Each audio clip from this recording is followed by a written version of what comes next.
এদিকে বিএনপি জামায়াতের জঙ্গিরা আমাদের উপর থাবা দিয়েছে বলছেন প্রধানমন্ত্রী।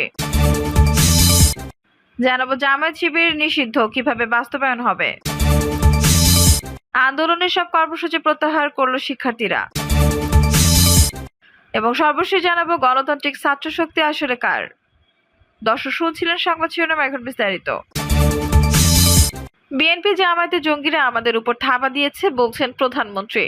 কোটা সংস্কার আন্দোলন কেন্দ্র করে সাম্প্রতিক ঘটনাগুলোকে জঙ্গিবাদের কাজ হিসেবে মন্তব্য করে আওয়ামী লীগ সভাপতি প্রধানমন্ত্রী শেখ হাসিনা বলেছেন, জামায়াত শিবির বিএনপির জঙ্গিরা আজ আমাদের উপর থাবা দিয়েছে। এমন সময় শেখ হাসিনা বলেন, এখানে ওই শিবির ছাত্রদল বিএনপি জামায়াত তারাই কিন্তু এবং জঙ্গি তারা, এই জঙ্গিরাই কিন্তু আজ আমাদের উপর থাবা দিয়েছে।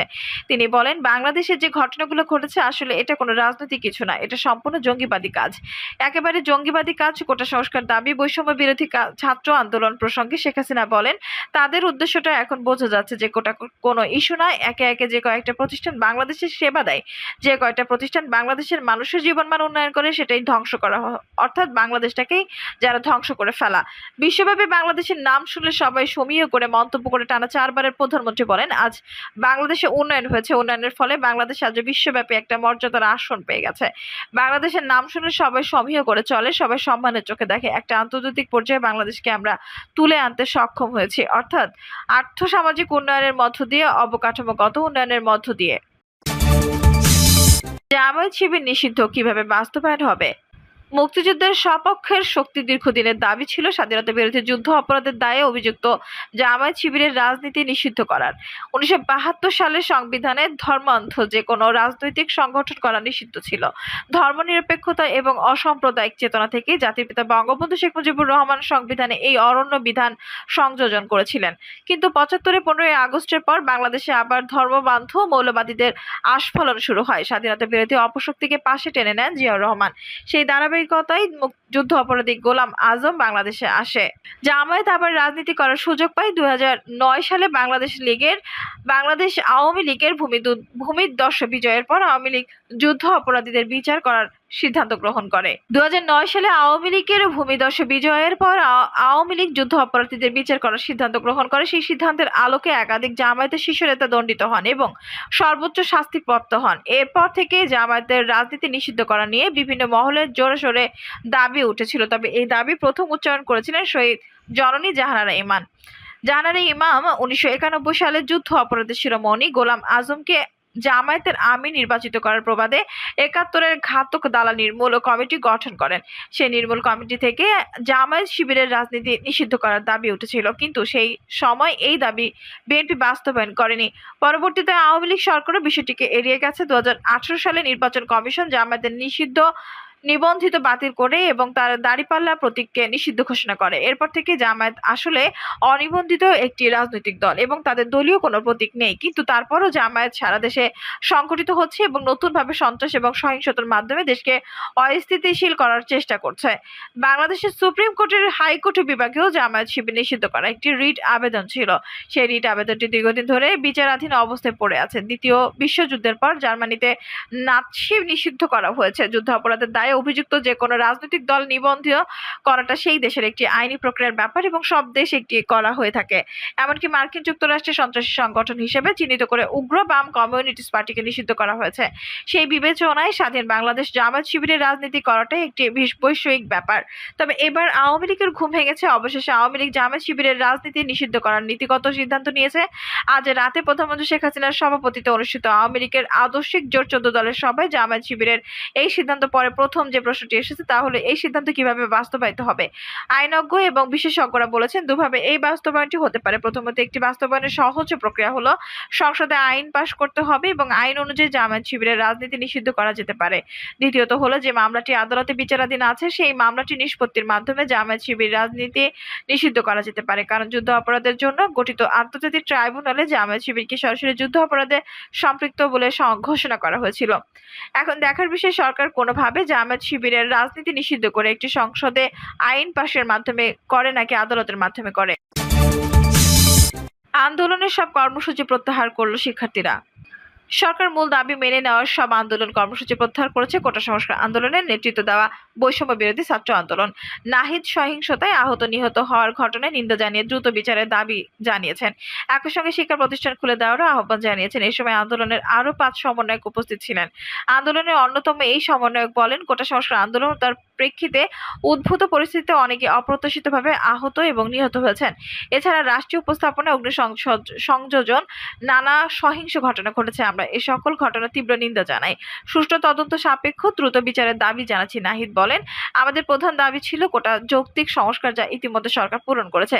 এখন শিক্ষার সুষ্ঠু পরিবেশ নিশ্চিত করার লক্ষ্যে দ্রুত শিক্ষা প্রতিষ্ঠান খুলে দেওয়ার জন্য সরকারের প্রতি জোর আহ্বান জানাই। সার্বিক স্বার্থে আমরা এই মুহূর্ত থেকে আমাদের কর্মসূচি প্রত্যাহার করছি। 2018 সালে সরকারি চাকরির প্রথম ও দ্বিতীয় শ্রেণীতে কোটা বাতিল করে জারি করা পরিপত্র হাইকোর্টে অবৈধ ঘোষণার প্রতিক্রিয়ায় শিক্ষার্থীদের এই প্ল্যাটফর্ম টানা আন্দোলন চালিয়ে আসছিল। এক পর্যায়ে দেশের পাবলিক বিশ্ববিদ্যালয়ের সাথে বেসরকারি বিশ্ববিদ্যালয়ের শিক্ষার্থীরা আন্দোলনে যোগ দেয়। তাদের সঙ্গে স্কুল ও কলেজের শিক্ষার্থীদেরও দেখা যায়। কর্মসূচির অংশ হিসেবে তারা বাংলা ব্ল্যাকেট নামের অবরোধও দেয়। এক পর্যায়ে কমপ্লিট শাটডাউন ঘোষণা করে বৈষম্য বিরোধী ছাত্র আন্দোলন। কর্মসূচিতে চলাকালে রাজধানী সহ সারা দেশে আন্দোলনকারীদের সাথে পুলিশ ও সরকার সমর্থকদের সংঘর্ষ হয়। বিশ্ববিদ্যালয়গুলো ক্লাস পরীক্ষা স্থগিত হয়, হল খালি করার নির্দেশ দেয়। অন্য শিক্ষা প্রতিষ্ঠানে বন্ধ করে সরকার। গত 18 জুলাই আন্দোলনকারীরা সরকারি বিভিন্ন উপস্থাপনায় আগুন দেয়। ব্যাপক ভাঙচুর হয় রাজধানী সহ দেশের বিভিন্ন স্থানে। পরিস্থিতি সামাল দিতে 19 জুলাই রাতে কারফিউ জারি করে সরকার। বেসামরিক প্রশাসনকে সহায়তায় মোতায়েন করা হয় সেনাবাহিনী। কোটা সংস্কার আন্দোলন ঘিরে নাশকতা সহিংসতায় 147 জন নিহত হয়েছেন বলে জানিয়েছে সরকার। এদের মধ্যে সাধারণ মানুষ, শিক্ষার্থী, আওয়ামী লীগ ও সহযোগী সংগঠনের নেতাকর্মী, সাংবাদিক এবং পুলিশের কয়েকজন সদস্য রয়েছেন। এদিকে শুক্রবার বিকেলে গণস্বাস্থ্য নগর হাসপাতাল থেকে আন্দোলনের 3 সমন্বয়ক নাহিদ ইসলাম, আসিফ মাহমুদ ও আবু বাকেরকে নিয়ে যাওয়া হয় গোয়েন্দা হেফাজতে।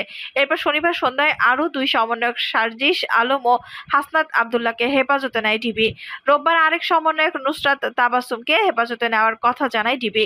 এদিকে ডিবি হেফাজতে নেওয়া শিক্ষার্থীদের গ্রেপ্তার করা হয়নি বলে জানিয়েছেন স্বরাষ্ট্রমন্ত্রী আসাদুজ্জামান খান কামাল। রোববার সচিবালয়ে এক সংবাদ ব্রিফিংয়ে তিনি বলেছেন, পুলিশ যদি মনে করে তারা ঝুঁকিমুক্ত, তখনই তাদের ছেড়ে দেওয়া হবে। গণতান্ত্রিক ছাত্র শক্তি আসলে কার? কোটা সংস্কার আন্দোলনের নেতৃত্ব দিচ্ছে আসলে গণতান্ত্রিক ছাত্র শক্তি। এই ছাত্র সংগঠনের একাধিক নেতা কোটা সংস্কার আন্দোলনের সমন্বয়কের ভূমিকা পালন করছে এবং এই আন্দোলনের কলকাঠি তারাই নাড়াচ্ছে। কোটা সংস্কার আন্দোলন পরিচালনায় নেতৃত্ব দেওয়া প্ল্যাটফর্ম বৈষম্য বিরোধী ছাত্র আন্দোলনকে নির্দলীয় দাবি করা হলেও এর নেতৃত্বে রয়েছেন একাধিক ছাত্র সংগঠনের শীর্ষ নেতা। সমন্বয়কদের নামে তালিকায় প্রথম 10 জনের মধ্যে 5 জনই গণতান্ত্রিক ছাত্র শক্তির গুরুত্বপূর্ণ নেতা। এই সংগঠনের নেতারাই আন্দোলনের নীতি নির্ধারণে গুরুত্বপূর্ণ ভূমিকা পালন করছে। উল্লেখ্য যে 5 জন গণতান্ত্রিক ছাত্র শক্তির শীর্ষ পর্যায়ের নেতা। তারা হলেন গণতান্ত্রিক ছাত্র শক্তির কেন্দ্রীয় সদস্য সচিব নাহিদ ইসলাম, ঢাকা বিশ্ববিদ্যালয় কমিটির আহ্বায়ক আসিফ মাহমুদ, যুগ্ম আহ্বায়ক আব্দুল কাদের এবং সদস্য সচিব আবু বাকের মজুমদার ও যুগ্ম সদস্য সচিব আব্দুল হান্নান মাসুদ। ডাকসুর সাবেক ভিপি নূর হকের নেতৃত্বাধীন সংগঠন গণ অধিকার পরিষদ থেকে বেশ কয়েকজন নেতাকর্মী বেরিয়ে গণতান্ত্রিক ছাত্র শক্তি গঠন করেন। গত বছরের 4 অক্টোবর ঢাকা বিশ্ববিদ্যালয়ের ডাকসু ভবনের সামনে সম্মেলন করে এই সংগঠনের যাত্রা শুরু করে। প্রশ্ন উঠেছে, গণতান্ত্রিক ছাত্র শক্তি আসলে কার? অনুসন্ধান করা দেখা গেছে গণতান্ত্রিক ছাত্র শক্তি আসলে জামায়াত ইসলামী এবং ইসলামী ছাত্র সংগঠনেরই একটি শাখা রূপ। বাংলাদেশে যখন কমিউনিটিস আন্দোলন নিষিদ্ধ হয়েছিল তখন যেমন ন্যাপ এর ব্যানারে কমিউনিটিস্টরা জড়ো হতেন, ছাত্র উন্নয়নের পাশাপাশি ছাত্র সমিতি করে কমিউনিটিস লেভেল ঘোচানোর চেষ্টা করা হতো। ঠিক তেমনি ভাবে এই সময় জামায়াত ইসলামী ছাত্র শিবিরের বাইরে গণতান্ত্রিক ছাত্র শক্তিকে বিকশিত করতে চাইছে। বাংলা ইনসাইডারের অনুসন্ধানে দেখা গেছে নুরুল হক নূর যখন কোটা আন্দোলন শুরু করেন তখন জামায়াত ইসলামের সঙ্গে তার ঘনিষ্ঠ সম্পর্ক ছিল।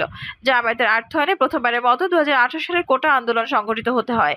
এই সময় নূরের সাথে জামায়াতের সম্পর্কের কথা ছিল ওপেন সিক্রেট, কিন্তু নূর উচ্চাভিলাষী, তিনি বেশি দিন জামায়াতের সঙ্গে থাকেননি। বিশেষ করে ডাকসুর ভিপি নির্বাচিত হওয়ার পর তিনি জামায়াতের সঙ্গে আস্তে আস্তে সম্পর্ক কমিয়ে ফেলতে শুরু করেন।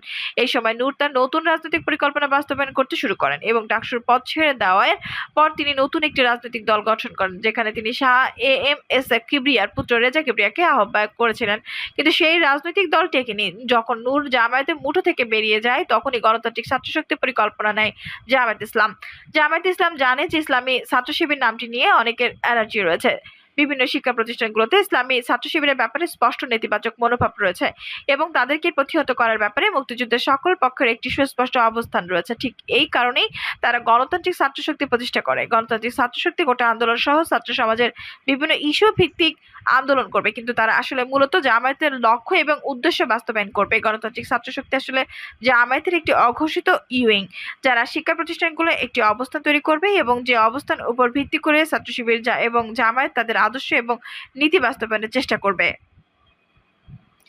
দর্শক, এই ছিল এখনকার সর্বশেষ সংবাদ। নিউজটি ভালো লাগলে অবশ্যই একটা লাইক দিন, কমেন্টে আপনার মূল্যবান মতামত জানান। সবসময় আমাদের পাশে থাকতে সাবস্ক্রাইব করে বেল বাটনটি অন করে রাখুন। ধন্যবাদ।